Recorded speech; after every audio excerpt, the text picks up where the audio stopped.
வணக்கம். தந்தையின் பாட்காஸ்ட் செய்திகளை வாசிப்பது அஞ்சலி. முதலில் தலைப்புச் செய்திகள். ஜப்பான், சிங்கப்பூர் சுற்றுப்பயணத்தை முடித்துக் கொண்டு சென்னை திரும்பினார் முதலமைச்சர் ஸ்டாலின். விமான நிலையத்தில் அமைச்சர்கள், திமுகவினர் உள்ளிட்டோர் உற்சாக வரவேற்பு. எதிர்க்கட்சிகளை ஒருங்கிணைப்பதில் திமுக முக்கிய பங்கு வகிக்கும் என்று முதலமைச்சர் ஸ்டாலின் உறுதி. பஞ்சாப், டெல்லி மாநில முதலமைச்சர்கள் இன்று தம்மை சந்திக்க இருப்பதாகவும் தகவல். தமிழ்நாட்டில் பாஜக ஆட்சி 2024 அமையுமா, 2026 அமையுமா? ஆண்டவர் முடிவு செய்வார் என பாஜக மாநில தலைவர் அண்ணாமலை பேச்சு. தனது மகன் திருமணத்திற்கு வருமாறு ஓபிஎஸ் ஆதரவாளர் வைத்திலிங்கம் சசிகலாவை சந்தித்து அழைப்பு. சசிகலாவும் பன்னீர்செல்வமும் நேருக்கு நேர் சந்தித்து பேச வாய்ப்பு. தமிழ் மொழிக்கு எந்தவித அச்சுறுத்தலும் ஏற்பட ஒருபோதும் அனுமதிக்க மாட்டேன். அமெரிக்க வாழ் இந்தியர்கள் மத்தியில் ராகுல் காந்தி பேச்சு. ராஜஸ்தான் மாநிலத்தில் அனைவருக்கும் 100 யூனிட் மின்சாரம் இலவசம். சட்டப்பேரவை தேர்தல் நெருங்கும் நிலையில் முதலமைச்சர் அசோக் கெலாட் அதிரடி அறிவிப்பு. உலக பெரும் பணக்காரர் எலான் மஸ்க் சீனாவில் டெஸ்லா கார் நிறுவனத்தை துவங்க திட்டம். பெய்ஜிங் நகரில் தங்கி வெளியுறவுத்துறை அமைச்சர் உள்ளிட்டோரை சந்தித்து பேச்சு. மல்யுத்த வீரர்களின் பாலியல் புகார் மீதான விசாரணை நடைபெறும் விதம் அதிருப்தி அளிக்கிறது. சர்வதேச மல்யுத்த சம்மேளனம் கண்டனம், அங்கீகாரம் ரத்தாகும் என்றும் எச்சரிக்கை. இனி விரிவான செய்திகள்.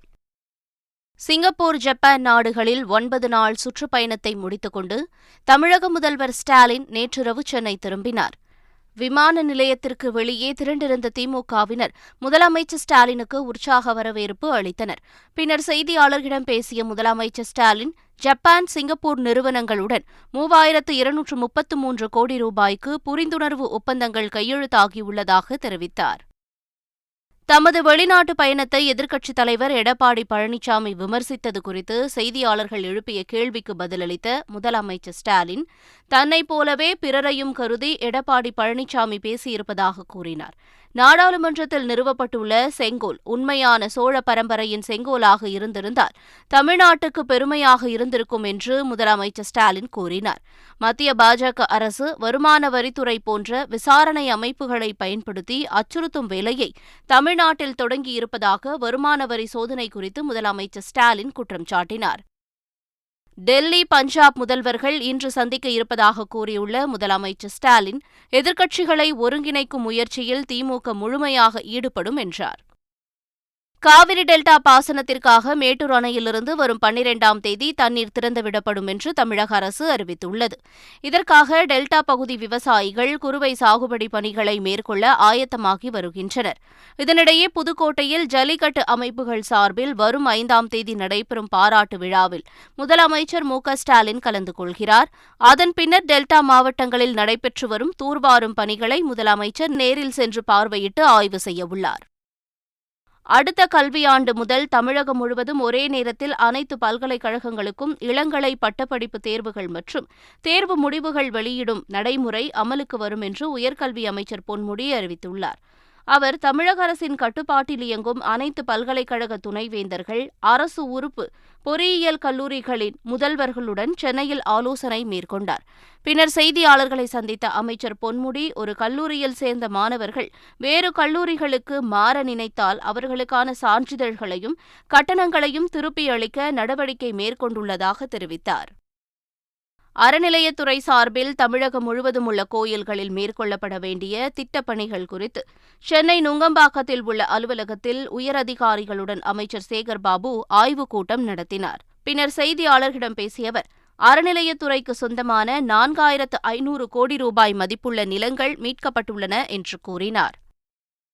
சென்னை தீநகரில் உள்ள இல்லத்தில் சசிகலாவை ஓபிஎஸ் ஆதரவாளர் வைத்திலிங்கம் நேரில் சந்தித்து பேசினார். இதனைத் தொடர்ந்து செய்தியாளர்களிடம் பேசிய வைத்திலிங்கம், தனது மகன் திருமணத்திற்கு சசிகலாவிற்கு அழைப்பு விடுத்ததாக தெரிவித்தார். இதனிடையே அமமுக பொதுச் செயலாளர் டிடிவி தினகரனுக்கும் அழைப்பு விடுக்கப்பட்டுள்ள நிலையில் வைத்திலிங்கத்தின் குடும்ப திருமண விழாவில் முன்னாள் முதலமைச்சர் பன்னீர்செல்வமும் சசிகலாவும் சந்திப்பார்களா என்ற எதிர்பார்ப்பு எழுந்துள்ளது.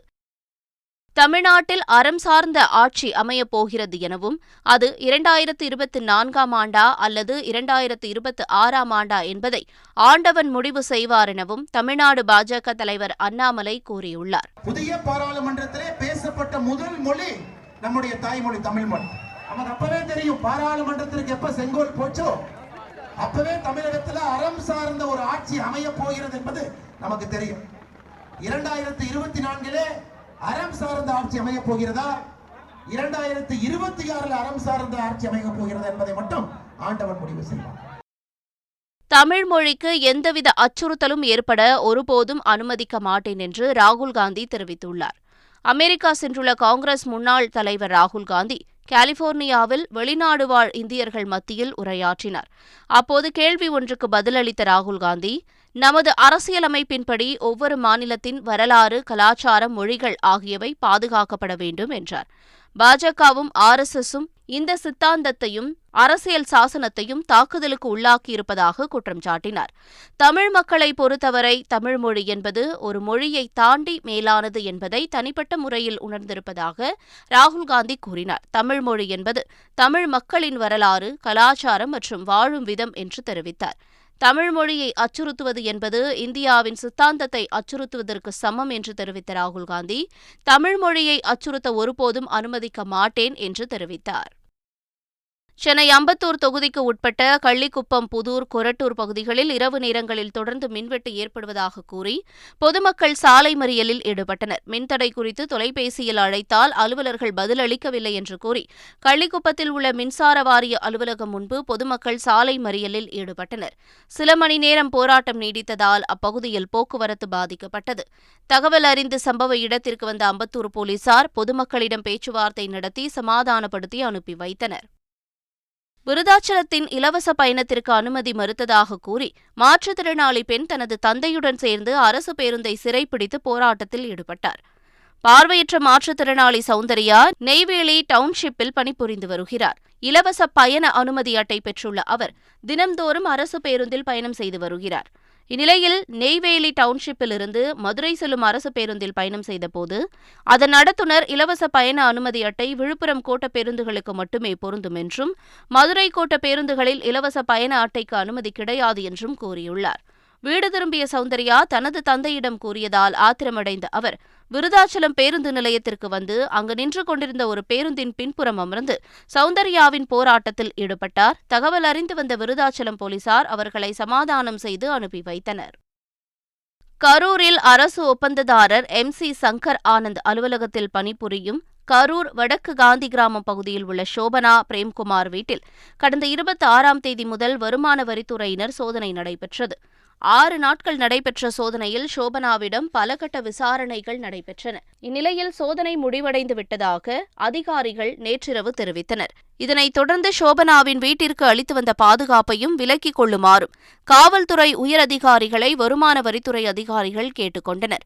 அதற்கு இணங்க காவல்துறை பாதுகாப்பு விலக்கிக் கொள்ளப்பட்டது. இந்த சோதனையின் போது பல முக்கிய ஆதாரங்களை வருமான வரித்துறை கைப்பற்றியிருப்பதாக தகவல் வெளியாகியுள்ளது.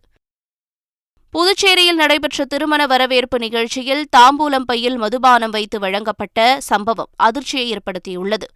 சென்னையைச் சேர்ந்த நிர்மல் என்பவருக்கும் ஆர்த்தி என்பவருக்கும் திருமணம் நடைபெற்ற நிலையில் அவர்களது திருமண வரவேற்பு நிகழ்ச்சி புதுச்சேரியில் நடைபெற்றது. அப்போது மணமகள் வீட்டார் நிகழ்ச்சியில் பங்கேற்றவர்களுக்கு தாம்பூல பையில் மதுபான பாட்டில்களை வைத்து வழங்கியுள்ளனர். இந்த சம்பவம் அப்பகுதியில் சர்ச்சையை ஏற்படுத்தியுள்ளது. கடலூர் மாவட்ட போக்குவரத்து அலுவலர் லஞ்சம் வாங்கியதாக கைது செய்யப்பட்டார். கடலூர் வட்டார போக்குவரத்து அலுவலர் சுதாகர் கழிவுநீர் டேங்கர் லாரி வாகன ஆவணங்களை புதுப்பிக்க வாகன உரிமையாளர் செல்வராஜ் என்பவரிடம் புரோக்கர் மூலம் 5500 ரூபாய் லஞ்சம் கேட்டதாக கூறப்படுகிறது. இதுகுறித்து செல்வராஜ் அளித்த புகாரின் பேரில் லஞ்ச ஒழிப்புத்துறையினர் வழங்கிய ரசாயனம் தடவிய ரூபாய் நோட்டுகளை வாங்கும்போது வட்டார போக்குவரத்து அலுவலர் கையும் களவுமாக சிக்கிக் கொண்டார். இதையடுத்து வட்டார போக்குவரத்து அலுவலர் மற்றும் இடைத்தரகரை கைது செய்த லஞ்ச ஒழிப்புத்துறையினர் RDO அலுவலகத்தில் அதிரடி சோதனை மேற்கொண்டனர். அப்போது கணக்கில் வராத 2,50,000 ரூபாய் பறிமுதல் செய்யப்பட்டு விசாரணை நடைபெற்றது. பல்வேறு மாவட்டங்களில் வீடுகளை உடைத்து தொடர் கொள்ளையில் ஈடுபட்ட 2வரை ராமநாதபுரம் போலீசார் கைது செய்துள்ளனர். ராமநாதபுரத்தில் கடந்த வாரம் தொடர்ந்து 3 வீடுகளில் கதவை உடைத்து கொள்ளையடிக்கப்பட்டது. இது தொடர்பாக போலீசார் தனிப்படை அமைத்து விசாரணை மேற்கொண்ட நிலையில் கொள்ளையர்கள் ஏர்வாடியில் தங்கியிருப்பதாக போலீசாருக்கு தகவல் கிடைத்துள்ளது. இதையடுத்து ஏர்வாடியில் தங்கியிருந்த இருவரை கைது செய்த போலீசார் அவர்களிடமிருந்து 24 பவுண்ட் நகை, 1 கிலோ வெள்ளிப் பொருட்கள் மற்றும் 30,000 ரொக்கப் பணம் ஆகியவற்றை பறிமுதல் செய்தனர். இருவரும் ராமநாதபுரம் மட்டுமின்றி கோயம்புத்தூர், மதுரை உள்ளிட்ட மாவட்டங்களிலும் கொள்ளையில் ஈடுபட்டது விசாரணையில் தெரியவந்துள்ளது. திருப்பூர் மாவட்டம் சுங்காரமடக்கு பகுதியில் ஆம்னி வேனும் லாரியும் நேருக்கு நேர் மோதிய விபத்தில் 3 பேர் பரிதாபமாக உயிரிழந்தனர். ஊதியூர் பகுதியைச் சேர்ந்த கருப்பாத்தாள் என்பவர் தனது மகன்கள் இருவருடன் ஆம்னி வேனில் பொள்ளாச்சி நோக்கி சென்று கொண்டிருந்தார். அப்போது சுங்காரமடக்கு என்ற இடத்தில் அதிவேகமாக வந்த டிப்பர் லாரி ஆம்னி வேன் மீது நேருக்கு நேர் மோதியது. இதில் ஆம்னி வேனில் பயணித்த மூவரும் சம்பவ இடத்திலேயே பரிதாபமாக உயிரிழந்தனர். பின்னர் தகவல் அறிந்து வந்து உடல்களை மீட்ட போலீசார் விபத்து குறித்து விசாரித்து வருகின்றனர். தேனி அருகே சண்முகா நதி அணை பகுதியில் முகாமிட்டுள்ள அரிக்கொம்பனை 3வது நாளாக வனத்துறையினர் தீவிரமாக கண்காணித்தனர். தேனி மாவட்டம் கம்பம் அருகே அண்மையில் பால்ராஜ் என்பவரை தாக்கிக் கொன்ற அரிக்கொம்பன் யானை சண்முகா நதி அணை அருகே நடமாடுவதால் ராயப்பன்பட்டி, அணைப்பட்டி உள்ளிட்ட மலையடிவார பகுதிகளில் 2 மருத்துவ குழுவினர் வனத்துறையினருடன் இணைந்து கண்காணிப்பில் ஈடுபட்டு வருகின்றனர். மயக்க ஊசி செலுத்தி பிடிப்பது சவாலாக இருப்பதால் அரிக்கொம்பனை நெருங்குவதில் சிரமம் ஏற்பட்டுள்ளதாக தகவல் வெளியாகியுள்ளது. பிரசித்தி பெற்ற ஏர்வாடி தர்கா சந்தனக்கூடு திருவிழா கொடியேற்றத்துடன் துவங்கியது.